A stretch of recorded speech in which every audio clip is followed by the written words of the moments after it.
Assalamualaikum warahmatullahi wabarakatuh. Wassalatu wassalamu ala Rasulillah Sayyidina wa Maulana Muhammad sallallahu alaihi wasallam wa ala alihi wa ashabi ajma'in. Amma ba'du. Baik teman-teman, dimanapun teman-teman berada, yang insya Allah yang dimuliakan oleh Allah Subhanahu wa Ta'ala, mudah-mudahan hari ini teman-teman jauh bertambah bangkit, jauh bertambah semangat, jauh bertambah pulih, jauh bertambah semakin sehat dan semakin sehat. Amin. Dan saya doakan teman-teman yang teman-teman lagi merasakan sekian sensasi, yang merasakan gundah gulana, yang kurang ceria, mudah-mudahan video-video saya ini bisa membantu menjadi jalan wasilah agar pemulihan ataupun kesembuhan teman-teman semakin jauh lebih tambah sehat, bertambah sembuh lagi, dan bertambah semangat lagi, dan serta bangkit daripada keterpurukan ini teman-teman. Amin. Saya doakan amin, Allahumma amin. Ya, paling tidak adanya video-video saya itu bisa membantu teman-teman, yaitu minimal yang menemani teman-teman yang sedang merasakan gundah gulana, yang kurang sehat dan sebagainya teman-teman. Insya Allah kami hanya bisa memberikan motivasi lewat sosial media ataupun lewat doa-doa kami. Insya Allah dimanapun, apapun teman-temannya, apapun sukunya, apapun agamanya, kalian adalah saudara saya, yang saya pengen teman-teman jauh lebih bangkit, jauh lebih semangat, jauh lebih sehat lagi, dan terus jangan lupa bahagia gitu teman-teman. Baik teman-teman, jumpa lagi bersama Bang Andi di channel YouTube-nya, tentunya channel YouTube Kang Sunandi. Baik teman-teman, untuk tema ini nggak ada sebuah, ini udah banyak request ini, yang Kang, kok setiap malam itu saya tidak bisa tidur malam, selalu terkejut, selalu gelisah, kadang-kadang dibangun di dadakan, kadang-kadang baru 1 jam tidur, 2 jam tidur, kadang terkejut, kadang-kadang juga suka gelisah gitu, kadang-kadang emang benar-benar nggak bisa tidur, giliran subuh aja bisa tidur gitu teman. Baik teman-teman, saya akan kupas sedikit demi sedikitnya, ini sesuai dengan pengalaman saya yang dulu saya alami teman-teman. Baik teman-teman yang baru bergabung di channel YouTube-nya Kang Sunandi, jangan lupa yang belum subscribe terlebih dahulu teman-teman, karena buat saya pribadi itu subscribe sangatlah penting teman-teman, agar video-video saya itu jauh lebih bisa berkembang dengan baik. Kalau sudah berkembang dengan baik, tentunya itu bisa menjadi semangat saya juga untuk bikin video-video seputaran asam lambung GERD, anxiety, psychosomatic disorder teman-teman. Baik teman-teman, langsung kepada inti saja. Ini kita ngobrol santai aja teman-teman ya, ngobrol santai saja sambil ngopi tadi, sambil merokok. Tapi merokok itu dikatakan tidak baik untuk kesehatan, saya tidak menganjurkan itu, tapi saya sendiri ya perokok. Begini teman-teman, saya di sini, saya itu bukan ahli teman-teman, saya bukan dokter, saya berbicara untuk seputaran asam lambung GERD, anxiety, psychosomatic disorder itu saya bukan dokter, saya bukan ahli, bukan pakar, bukan pawang, bukan. Saya bercerita tentang seputaran asam lambung GERD, anxiety, psychosomatic disorder itu berdasarkan pengalaman-pengalaman saya yang dulu saya pernah rasakan teman-teman. Nah, kebetulan ada yang request, emang tidak bisa tidur malam, memang tidak bisa istirahat dengan pulas dan sebagainya. Kenapa bisa terjadi semuanya itu bisa terjadi? Karena teman-teman, itu semuanya dipicu oleh dari pola pikir kita. Kegelisahan itu dipicu dari pola pikir kita yang kurang baik, yang emang benar-benar kita itu tidak bisa mencerna pola pikir yang baik. Kita belum bisa membedakan pikiran yang negatif dan pikiran yang positif, mana pikiran baik, mana pikiran buruk. Menurut kita tuh orang-orang yang mempunyai anxiety, psychosomatic disorder teman-teman, itu selalu berpikir tentang yang buruk-buruk. Kenapa? Karena waspadanya memang sangat luar biasa. Itu yang dulu saya rasakan teman-teman. Nah, untuk itu teman-teman, tipsnya agar kita bisa istirahat di malam harinya dengan maksimal, maka tanamkan dan jalankan rutinitas di siang hari seperti di program teman-teman. Mungkin sehari 2-3 sampai 3 hari mungkin tidak bisa, tapi kalau sudah melewati 3 hari ke sananya, itu nanti akan terbiasa teman-teman. Orang bisa itu karena terbiasa. Nah, pagi olahraga, jangan dia ngurung diri, meratapi, gundah gulana dan sebagainya. Jangan, olahraga pagi, itu berasa banget. Nah, ketika sampai olahraga, udah sarapan, udah makan, biasanya jam 11, jam 12 itu ngantuk teman-teman, mau tidur. Nah, diusahakan cari aktivitas yang lain, sekiranya jangan sampai teman-teman istirahat di siang hari. Karena kalau udah istirahat di siang hari, malamnya masih gelisah. Udah malamnya gelisah, ditambah lagi beban pola pikir yang kekhawatirannya masih besar. Terus takutnya juga masih tinggi, cemasnya juga masih berlebih. Nah, itu dipicu dengan hal-hal tersebut, makanya kita tidak akan bisa istirahat dengan pulas, teman-teman. Dengan pulasnya nggak bisa. Jadi, untuk menghindarinya, yaitu hindarilah tidur di siang hari dan perbanyak aktivitas. Aktivitas apa aja? Bagi perempuan, biasanya buat ibu-ibu nih, Kalau memang hobinya masak, masak deh. Gitu. Kalau enggak, kita ke tetangga kayak ngobrol-ngobrol kayak yang positif aja gitu, teman-teman. Jadi intinya untuk mengalihkan, untuk menghindari tidur siang dan mengalihkan pikiran yang negatif itu, teman-teman. Jadi untuk teman-teman, dimanapun teman-teman beradanya, insya Allah yang dimuliakan oleh Allah Subhanahu Wa Taala. Kenapa kita selalu dipicu dengan pola pikir yang tidak baik? Kenapa selalu dipicu dengan pikiran-pikiran yang negatif? Karena wajar. Kenapa? Karena kita masih banyak sensasi, teman-teman. Masih banyak sensasi. Yang gue rasain itu seperti itu dulu, teman-teman. Yang gue rasain seperti itu. Jadi memang sangat tersisa banget. Jadi buat saya pribadi itu, saya sampai pernah ya, teman-teman, sampai hampir 3 hari 4 malam. 3 hari 4 malam ya, kalau nggak salah. 3 hari 4 malam itu memang nggak bisa tidur. Sampai dikasih obat tidur pun nggak bisa. Kenapa? Sampai saya nyetel video, nyetel suara nyetel musik-musik relaksasi dan sebagainya itu nggak bisa, teman-teman, karena pikir kita udah kesana aja. Tiba-tiba giliran mau tidur kayak terkejut, kayak kaget, terkejut, ini ada apa ini, jadi kayak was-wasnya masih tinggi. Itulah orang-orang yang anxiety psikosomatik disorder seperti itu, was-wasnya tinggi banget. Jadi teman-teman yang untuk penderita asam lambung GERD, ya GERD, anxiety psikosomatik disorder itu, kalau memang dia mempunyai was-was itu wajar, teman-teman. Karena gini loh, amigdala ini dari dulu sudah ada kita itu. Kenapa? Oke, taruhlah kita zaman primitif, di zamannya penjajahan perang Belanda gitu kan ya. Itu amigdala sudah ada. Suara sedikit aja bangun. Khawatir ada sesuatu yang bahaya. Ada suara sedikit aja bangun. Nah, sama. Dari kita pun juga orang manusia normal amigdala itu ada, cuman penempatan orang mempunyai anxiety psikosomatis itu, apalagi ditambah disorder, itu dikatakan begini loh.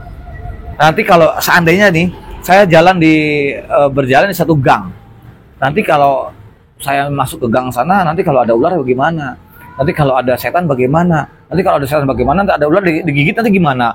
Nanti gini bla bla bla. Nanti saya mati dong, saya gini. Nah, orang yang punya anxiety psikosomatis ataupun anxiety disorder belum melangkah, pikirnya sudah kemana-mana, alias zemamba-mambra. Nah, begitu kan? Ini orang-orang yang anxiety seperti itu. Dan itu memang dikatakan kalau orang yang cemasnya hanya stabil, ya biasa aja, orang-orang normal itu cemasnya biasa aja, dia hanya enggak. Tapi bagi orang-orang yang punya anxiety disorder, itu berpikirnya macam-macam, kemana, makanya udah nggak normal. Makanya saya katakan, kenapa ya orang yang mempunyai asam lambung GERD gitu ya, kenapa ujung-ujungnya kita dikirim ke psikiater? Gitu, teman-teman. Nah, kenapa dari psikiater, dari psikis kita kok bisa nyangkutnya ke lambung? Karena memang sangat berkaitan sama sekali, teman-teman, antara pola pikir dan lambung kita. Makanya teman-teman, kalau menurut Adela sendiri ya, saya menyimak kata-kata tersebut, di dalam tubuh yang kuat itu pasti ada jiwa yang sehat. Di dalam jiwa yang sehat, di situ ada tubuh yang kuat, dan itu sangat bermakna. Dan kalau kita kaji, kita kupas, itu benar sekali. Makanya kalau kita pengen tenang, hidup pengen tenang, kita belajar the Dablag. Kita harus belajar. Kalau seseorang sudah bisa belajar Dablag ya, untuk melawan asam lambung, GERD, anxiety, psikosomatis disorder lah, celewelewel gitu, nggak usah khawatir.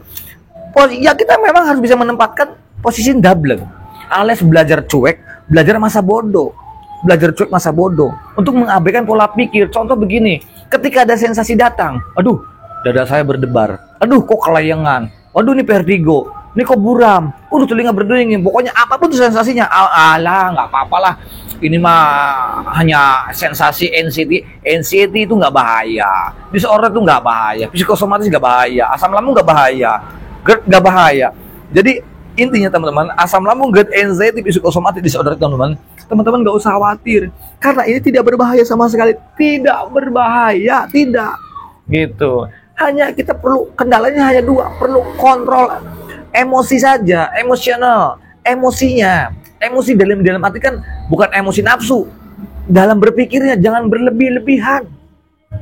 Ya mohon maaf teman-teman, saya mempunyai anxiety itu lama, teman-teman, waktu dulu belum sembuh total. Ketika saya digigit nyamuk, tangannya bentol, itu posisi ada di kebun, teman-teman. Itu di pikiran saya, jangan-jangan kena ular yang nggak berasa. Pikiran saya, sugesti saya, ini kena ular nih. Nanti kalau kena ular yang berbahaya, nanti saya gini, ujung-ujungnya M begitu aja. Jadi emang nggak waras, nggak normal gitu. Makanya kenapa dokter-dokter juga mengirim saya dulu itu ke psikiater, teman-teman. Karena memang kita ini nggak normal sama sekali pola pikir ini, saya teman-teman, pengalaman saya gitu kan. Jadi di situ teman-teman, kita ini harus bisa mengontrol pola pikir kita. Jadi yang bisa dicerna saja, nggak usah khawatir teman-teman. Walaupun nih perut saya nih kayak kram, saya kalau perut kram kayak kok kayak kaku perut saya, jangan-jangan saya ususnya begini, berpikirnya otak amigdala selalu seperti itu, selalu waspada aja gitu. Gue ngerti orang-orang punya anxiety itu memang pasti arahnya ke situ. Pokoknya lu semua bahasanya nih yang mempunyai anxiety psikosomatik itu pasti ngalamin dengan hal yang sama. Pasti pola pikirnya dikatakan yang mangpet hidungnya, kadang pilek, batuk, dadanya sakit aja, pikirnya yang macam-macam. Itulah orang-orang mempunyai anxiety psikosomatik disorder. Maka teman-teman, bagi teman-teman nih, abaikan pola pikir negatif itu. Karena buat saya pribadi teman, bahkan sampai dokter pun bilang ke saya, dok, saya ini berarti saya udah bebas dan dokter saya nggak apa-apa. Anda itu hanya asam lambung, GERD, anxiety. Pada waktu saya diponis ke psikiater itu ya, saya hanya anxiety disorder, psikosomatik dan hipokondriasis pada waktu itu. Terus gimana dengan makanan saya? Nggak ada. Hanya banyakin aktivitas saja. Banyakin aktivitas, olahraga dan sebagainya. Udah. Nah terus obatnya apa? Nah karena itu sahabat saya teman-teman, nggak perlu pakai obat. Gitu. Kenapa? Obat itu bukan solusi. Obat itu hanya membantu menghilangkan gejala saja, sedangkan pokok masalahnya nggak diselesaikan, nggak bisa teman-teman. Jadi memang bagus. Jadi herbal ataupun obat juga sebetulnya membantu karena kita itu nggak mampu bangun sendiri, maka dibantu pakai alat, pakai tongkat, pakai apa, dibantu dengan ini, itu alat bantu saja. Tapi pengendaliannya ada di dalam diri kita sendiri. Begono teman-teman. Ya. Nah, untuk penderita asam lambung, GERD, anxiety psikosomatis itu ya, ataupun disorder teman-teman. Jadi kita relax teman-teman. Dan memang bahagia itu penting banget. Bahagia itu penting. Walaupun memang dikatakan sulit. Untuk penderita asam lambung, GERD, anxiety psikosomatis itu teman-teman, sulit untuk bahagia. Jangankan bahagia, ceria aja sulit. Tapi di sini kita dituntut bagaimana cara untuk membahagiakan diri, menceriakan diri. Kenapa? Intinya pada dasarnya kita bisa menghilangkan, harus untuk mengalihkan pola pikir yang negatif dan menghilangkan pikiran-pikiran yang berbau tentang penyakit. Biasanya orang-orang yang punya anxiety disorder, psikosomatis ataupun hipokondriasis itu teman-teman ya, itu selalu kalau mendengar suara ambulan aja takut. Ngedengar berita orang yang meninggal, tetangga ada yang meninggal, saudara yang meninggal, itu langsung seluruh badan tuh sensasinya muncul semuanya tuh. Dan orang-orang mempunyai anxiety disorder itu rata-rata dia nggak suka yang rame-rame. Giliran lagi kumpul rame-rame, dia lebih memilih pulang mau ngapain, hanya pengennya meratapi, rasakan sensasi, gundah gulana, begitu aja. Abaikan, paksakan diri untuk berusaha kumpul. Kang, saya itu kalau kumpul, sensasi saya tumbuh dan timbul terus sensasinya, entah kelingan, entah keringat dingin, entah jantung berdebar. Nggak apa-apa. Sebesar-besarnya jantung Anda berdebar, sebesar-besarnya jantung lu pada semuanya berdebarnya hangat kencang, udah nggak apa-apa, paksain aja udah. Itu kagak bahaya sama sekali, kagak bang, encang, nggak usah khawatir dah pokoknya. Itu nggak apa-apa. Nih aneh sendiri nih, aneh berusaha nih, coba datang pada waktu itu ke bioskop, datang terus ke pantai, gue datang, gue hadir tuh teman-teman. Di sana memang sensasinya berjibun, deh yang namanya sensasi. Wah, gue pikir gue bakal M nih, waduh, gue anak gini, gue gimana nih, gue takut sama sekali teman-teman. Jadi begini brother, yang gue alamin pada waktu itu, gue paksain diri, gue nekat pada waktu itu. Kalau emang gue sampai mati di situ, gue nggak apa-apa, gue udah siap. Karena gue nekat, modal nekat, gue bener-bener nekat pada waktu itu. Wow, orang banyak banget di pantai, gila di pantai.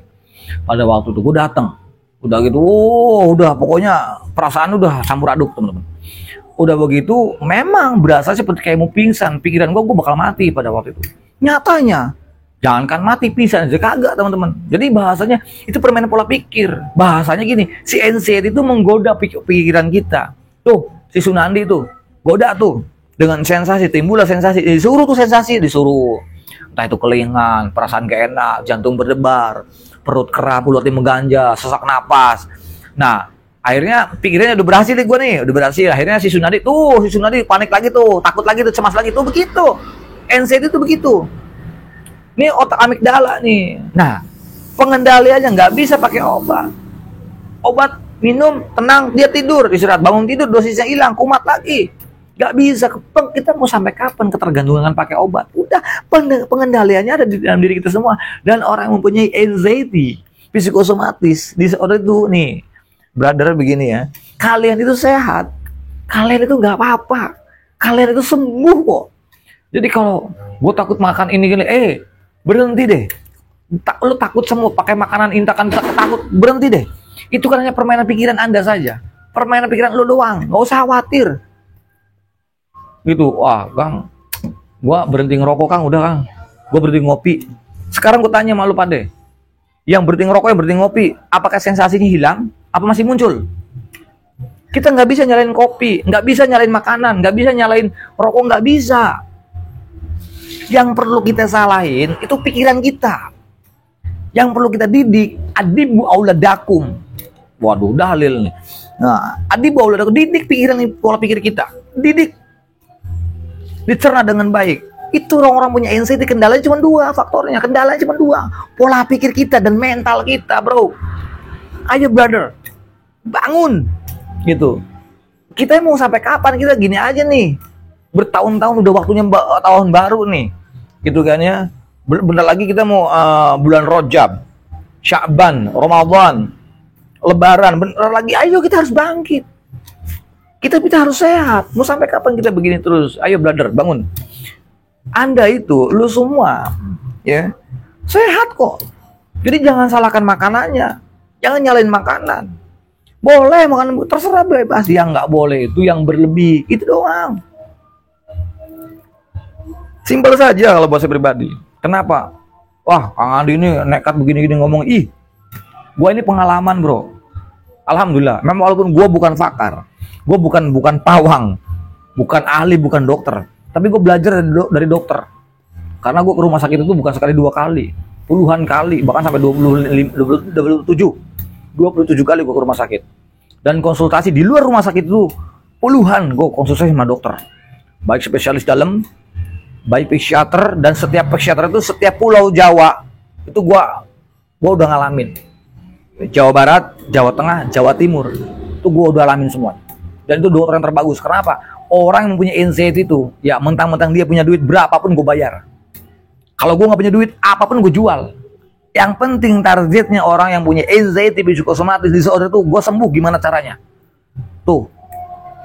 Dan saya pun pernah datang kepada suatu klinik, di situ ada terapi dan sebagainya, dan itu sangat mahal.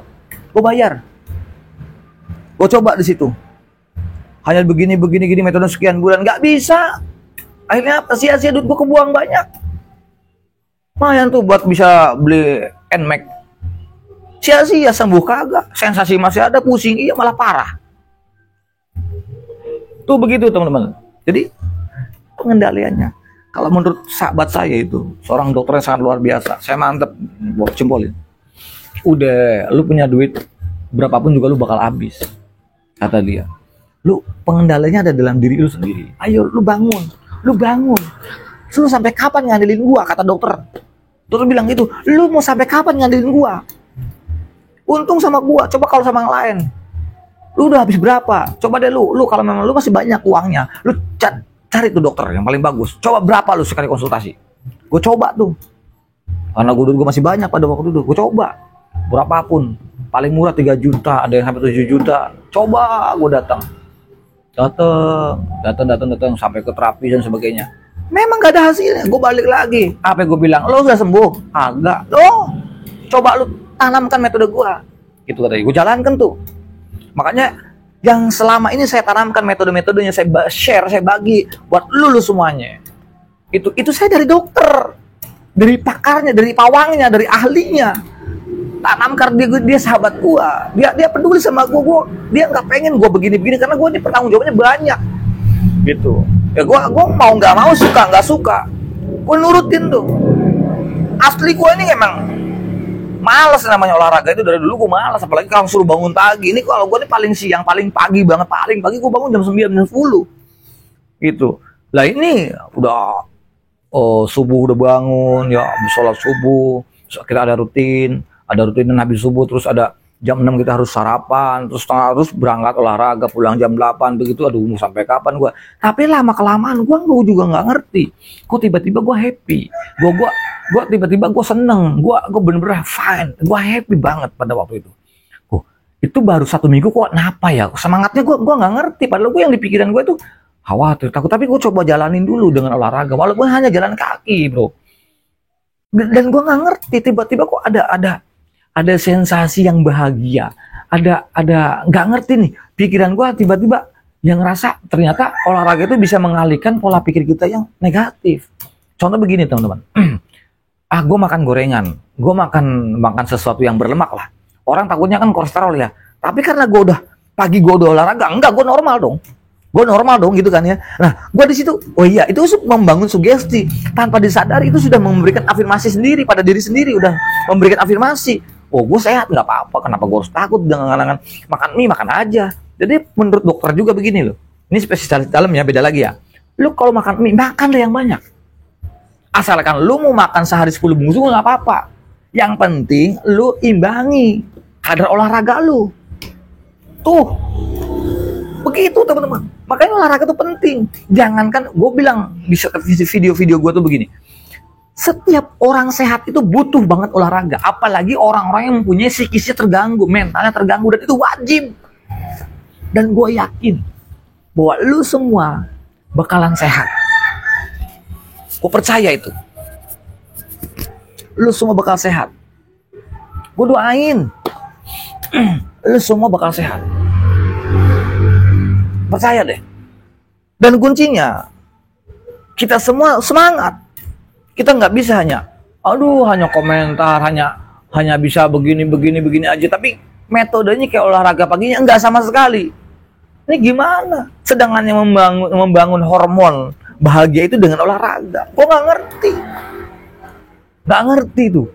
Kok bisa bahagia? Kok nggak ngerti? Seneng aja, udah semangat aja gitu. Makanya orang tuh heran pada saya. Bener apa enggak sih Bang Andi ini? Sakit 3 tahun kok sembuh total, ada sensasi nggak gini-gini? Gue sampai saat ini belum ada sensasi. Gue nggak ngerti, lupa tuh yang nama sensasi itu kayak gimana. Tapi untuk move on dengan dulu yang saya rasakan itu, yang gue rasain itu dulu sensasi begini-begini, udah gila. Kagak dah, gue kagak lagi tuh, ngeri gitu kan. Iya ya. Tapi giliran sekarang gue udah sembuh ya, kadang gue lucu sendiri teman-teman. Gue goblok banget dulu ya. Ternyata kita itu hanya dipermainkan dengan pola pikir kita. Kita hanya dipermainkan dengan mental kita yang mental bocing, mental gadung, mental kalengan. Sedangkan kita ini nggak bisa pergi daripada lingkaran siluman ini, teman-teman. Jadi ayo bangkit teman-teman. Kalahkan mental gadungannya. Bentuk dengan mental benteng Takeshi. Begitu teman. Jadi pasti teman-teman sehat, pasti sembuh. Nah, kembali lagi kepada temanya. Untuk menghindari agar kita bisa tidur siang. Agar kita semua tuh bisa tidur malamnya dengan maksimal, maka hindari tidur siangnya. Perbanyak aktivitas apa aja di rumah tuh. Mau nyapu kek, mau bersih-bersih di kendaraan kek, mau cabut-cabut rumput kek, mau ngepel kek, pokoknya banyakin aktivitas. Diusahakan dalam tempo 5 hari, teman-teman diusahakan jangan hindari tidur siang dan perbanyak aktivitas, termasuk olahraga pagi itu harus wajib. Nanti teman-teman 2-3 hari ya, teman-teman adaptasi, nanti kebiasaan, enak kok. Pasti bisa tidur malamnya dengan maksimal. Tidur jam 10, bangun jam 4, setengah 5, itu seger banget. Itu seger, terus habis sholat subuh, olahraga pagi, terus sarapan, itu seger banget teman-teman. Coba ditanamkan itu. Gak perlu obat, gak perlu herbal. Kita tuh udah bisa memberikan sugesti sendiri, sudah memberikan afirmasi sendiri dengan lewatnya olahraga, terus istirahatnya dijaga. Itu teman-teman. Jadi kita itu kendalanya, jadi Anda itu, lu semua itu sehat, semuanya sehat, nggak perlu macam-macam berpikir yang enggak, jangankan disangkut pautkan dengan kematian, jangan, karena yang anxiety, psikosomatik disorder itu teman-teman ya, panic attack ataupun hipokondriasi teman-teman ya, ini nggak ada hubungannya dengan penyakit, nggak ada hubungannya, kita hanya penderita, jangan disangkut-sangkutkan dengan penyakit. Apalagi dengan kematian. Kalau kita berpikir tentang kematian, takut. Semua orang juga wajar takut yang namanya mati. Takut. Yang orang normal pun sama, takut yang namanya mati. Tapi kenapa kok dia biasa-biasa aja, nggak seperti kita yang mempunyai anxiety? Karena dia ndablek, ngapain mikirin begitu? Karena itu bukan ranah kita. Itu bukan ranah kita. Itu urusan Tuhan. Kita itu yang orang masih hidup wajib untuk menjaga tubuh ini. Gimana cara tubuh ini biar sehat, biar bisa berbuat baik, biar bisa berbuat amal soleh. Itu yang kita jaga dengan bersedekah, ya, komunikasi, silaturahim, terus menjaga badan kita agar kita senantiasa senang sehat, sehatnya untuk ibadah. Itu ditanamkan. Ya, seperti itu teman-teman. Jadi intinya untuk teman-teman dimanapun teman-teman berada, jadi nggak usah khawatir. Karena ini yang perlu apa namanya, ini serius ini harus perlu kita tanamkan teman-teman. Hindari tidur siang agar kita bisa tidur istirahat malamnya maksimal. Itu terus abaikan pola pikir, bisanya perut panas, banyak sensasi, itu dari pola pikir kita. Karena selama ini kita kerja, sedangkan pikiran kita kalau kerja itu buang tenaga, menguras tenaganya sangat lumayan dahsyat dibandingkan orang kerja. Sehari semalam dia kerja lembur, ya, istirahat 1-2 jam itu selesai, pulih lagi, makan pulih lagi, seger lagi teman-teman.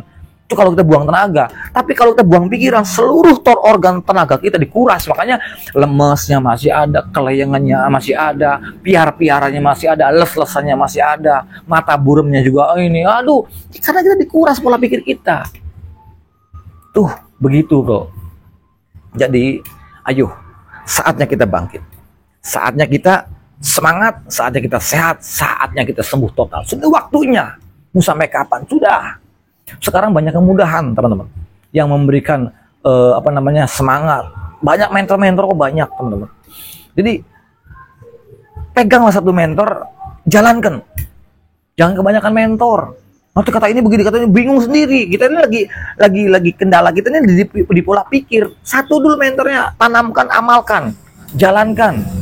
Komitmen, continue, sudah. Jalankan metode-metodenya. Pasti bisa. Ini saya yang parah. Saya udah gastritis. Waduh, akut lagi saya emahnya. Udah infeksi. Saya ini ada gejala fisiknya, tapi saya sembuh total. Saya ngopi lagi, saya ngerokok lagi, makan sembarangan lagi, pedes lagi dan sebagainya. Banyak. Ternyata semuanya dari pola pikir. Kalau kita pikir kita bisa masa bodoh, udah, enggak terjadi teman-teman. Sensasi pun enggak muncul, enggak. Otak amigdala pun juga udah kebal, udah tebal, udah enggak bisa. Udah baal. Udah, lu semangat deh semuanya deh.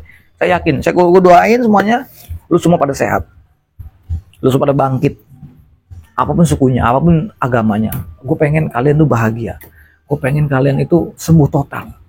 Dan saya nyatakan, kalian itu sehat kok, kalian itu sehat, kalian tuh nggak kenapa-kenapa, nggak ada gejala fisik sama sekali. Tapi kan rasanya begini, itu sensasi memang bener, semua sensasi datanya dari sini nih, amigdala, dari pola pikir kita.